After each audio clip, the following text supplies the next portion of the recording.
যখন প্রকৃতির কোলে নেমে আসে শীত, হিমের হাওয়া দেহকে শিহরিত করে, সকালের কুয়াশা ঢেকে দেয় চারদিক, গাছপালাও যেন জমে যায়, তখন ভগবানকে সেবা করার নিয়মে একটু বদলে যায়। যে যেমন করে নিজের বাচ্চাকে, বৃদ্ধ মা বাবাকে কিংবা ঘরের দেবতাদের যত্ন করে, ঠিক তেমনই শীতকালে ভগবানও আমাদের কাছ থেকে একটু বিশেষ সেবা চান।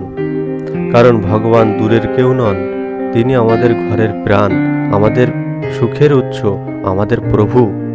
আজকের ভিডিওতে আমরা জানব শীতে ভগবানকে কিভাবে সেবা করলে তিনি খুশি হন, কোন ভুল করলে সেবার ফল নষ্ট হয়, শাস্ত্রে কি নিয়ম আছে, এবং ঘরে বসে সাধারণ মানুষ কিভাবে সেবা করতে পারেন।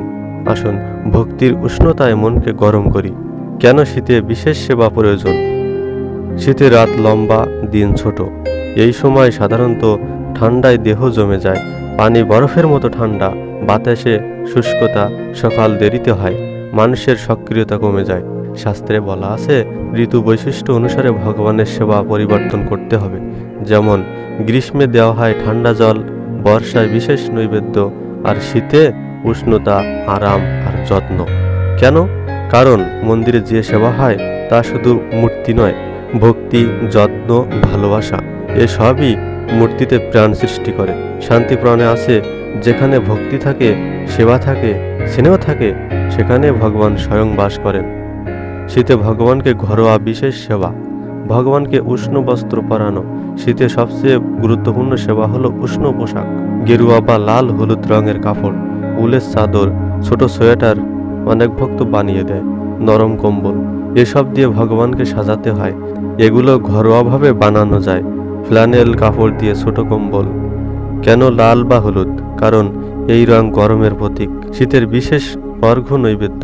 ভগবানকেও শীতকালে উষ্ণ খাবার দিতে হয়, যেমন গরম খিচুড়ি, পায়েস, গুড়, দুধ, মাখন, ঘি, মুগ ডালের বড়া, গরম রুটি, শুকনো ফল। শাস্ত্রে বলা আছে শীতকালে গরম খাদ্য ভগবানের প্রিয়। উষ্ণ জল দিয়ে স্নান করানো, গরম পানিতে স্নান, এটা শীতে খুবই গুরুত্বপূর্ণ। কিভাবে দেব গরম জল? মন্দিরে বড় পাত্র থাকে, ঘরে ছোট কড়াইতে গরম করে ঠান্ডা জলে মিশিয়ে নিন। কখনো ফুটন্ত জল দেবেন না। স্নানের পর নরম তোয়ালে দিয়ে ভগবানকে মুছে দিতে হবে। শীতে ভগবানের বিছানা পরিবর্তন। রাতে ভগবানকে শোয়ানোর সময় নরম গদি, উলের কম্বল, আরামদায়ক বালিশ, গরম কাপড় এসব দিতে হয়। বিশেষ করে গ্রীষ্মের পাতলা কাপড় শীতে ব্যবহার করা যাবে না।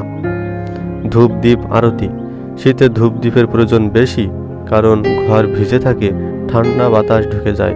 ধূপ দ্বীপ পরিবেশ উষ্ণ রাখে। কর্পূর জ্বালালে পরিবেশ পরিশুদ্ধ হয়। শীতে উষ্মিস বা ছোট মাফলার। বহু মন্দিরে দেখা যায় ভগবানের মাথায় ছোট টুপি বা মাফলার দেওয়া হয়। এটি অত্যন্ত শুভ। যে ভক্ত নিজের হাতে বানিয়ে দেয়, শাস্ত্রমতে সে ভক্ত অতুল পুণ্য লাভ করে। শীতে যে ভুলগুলো করলে ভগবান অসন্তুষ্ট হয়।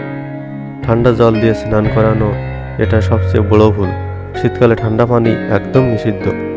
ভোরে দেরিতে সেবা শুরু। শীতের ভোর ঠান্ডা হলেও ভগবানকে দেরিতে ভোগ বা আরতি দেওয়া উচিত নয়। ভগবানের পোশাক ভিজে রাখা। শীতে ভিজে কাপড় 10 গুণ বেশি ক্ষতিকর। প্রতিদিনের বিছানা না বদলানো। রাতে ঘর ঠান্ডা হয়, আর্দ্রতা বাড়ে, তাই বিছানা নিয়মিত বদলাতে হবে। গরম ভোগ ঠান্ডা করে দেওয়া। গরম খাবার ঠান্ডা হলে সেটি দেব না।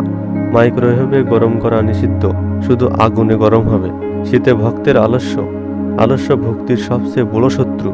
শাস্ত্রীয় ভিত্তি। ভগবানের সেবা কখনোই একটাই নিয়ম দিয়ে হয় না। ঋতু বদলালে সেবা বদলাতে হবে। স্কন্দ পুরাণ বলছে ঋতু অনুসারে সেবায় ভগবান প্রসন্ন হন। হরিভক্তি বিলাস বলছে শীতকালে উষ্ণ অর্ঘ্য ও বস্ত্র সর্বাধিক প্রিয়। পদ্মপুরাণে আছে যে শীতে ভগবানকে উনুনে গরম করা ভোগ দেয়, সে বহু জন্মের পাপ মোচন করে। বাড়িতে কিভাবে করবেন? আপনি যদি ঘরে ছোট ঠাকুর রাখেন তাহলে নিয়মগুলো আরও সহজ। প্রতিদিন গরম জলে স্নান, উষ্ণ পোশাক, ঘরে ধূপ দ্বীপ, দুপুরে গরম ভোগ, রাতে কম্বল ও মশারি, দরজা জানালা দিয়ে ঠান্ডা বাতাস যাতে না ঢোকে। মন্দিরে কিভাবে করা হয়? মায়াপুর, বৃন্দাবন, পুরী, কলকাতা সব মন্দিরে শীতে বিশেষ সেবা হয়। গরম জল ভগবানের জন্য, উলের জামা, শীতকালীন দীর্ঘ দর্শন, বিশেষ খিচুড়ি উৎসব, গুরুচরণে উষ্ণ তুলসী। ভক্তরা মন্দিরে বিশেষ দানও করে, কম্বল, শীত বস্ত্র, মাফলার, ঘি, গুড়, কাঠ বা কয়লা। ভক্তদের নিজের জন্য করণীয়। ভগবানের সেবা করতে গেলে নিজেকেও সুস্থ রাখতে হয়। স্নান, গরম জলে সাত্ত্বিক ভোগ রান্না, ঠান্ডা এড়িয়ে যাওয়া, মন পরিষ্কার রাখা, অভিমান না করা, সেবা ছাড়লে পরে অনুতাপ আসে।